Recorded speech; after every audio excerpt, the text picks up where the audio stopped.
ஒரு travel company நடத்துறதுனா ஃப்ரீயாக நிறைய ட்ரிப்பு போகலாம், நிறைய ப்ராஃபிட் பார்க்கலாம் அப்படின்னு தானே எல்லோரும் நினச்சிட்டு இருப்பீங்க. ஒரு ஃபேமஸான ஸ்கூல்லேருந்து என்கொயரி பண்ணாங்க. 35 ஸ்கூல் ஸ்டூடெண்ட்ஸ்க்கு மலேசியா ட்ரிப்பு.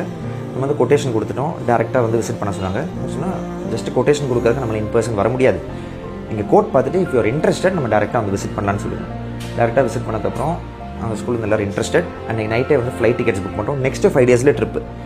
ஸோ ஹோட்டல்ஸ் நான் டேரெக்டாக பிளாக் பண்ணிட்டேன் அவங்களுக்காக. ஸோ 2 டேஸ் கழிச்சு பிரின்சிபலுக்கு கால் பண்ணும்போது, தம்பி ஸ்கூல் ஆக்சுவலாக ஒரு பெரிய பிரச்சனை போயிட்டுருக்கு, ஸோ இன்றைக்கி ஈவினிங் நம்ம கலெக்ட் பண்ணலான்னு சொன்னார். So evening principal, school coordinator, correspondent 3 பேருக்கும் பேக் டு பேக் கால் பண்ணுறோம். அவங்க கால்ஸுக்கு ரெஸ்பான்ஸே இல்லை, மெசேஜுக்கும் ரெஸ்பான்ஸ் இல்லை. லாஸ்ட் மினிட் கேன்சலேஷனால எங்களுக்கு 35,000 rupees அவங்க ஹோட்டலேருந்து பெனால்ட்டி சார்ஜ் பண்ணாங்க. அப்புறம் அந்த ஸ்கூலில் இருக்க இன்னொரு டீச்சர் மூலியமாக தான் நம்மளுக்கு இன்ஃபர்மேஷன் இருக்குது. கரஸ்பாண்டன்ட் வந்து பழைய ட்ராவல் கம்பெனி மூலியமாகவே போகலாம் அப்படின்னு சொல்லி வேறு ட்ராவல் ஏஜென்ட் த்ரூ புக் பண்ணிட்டாங்க.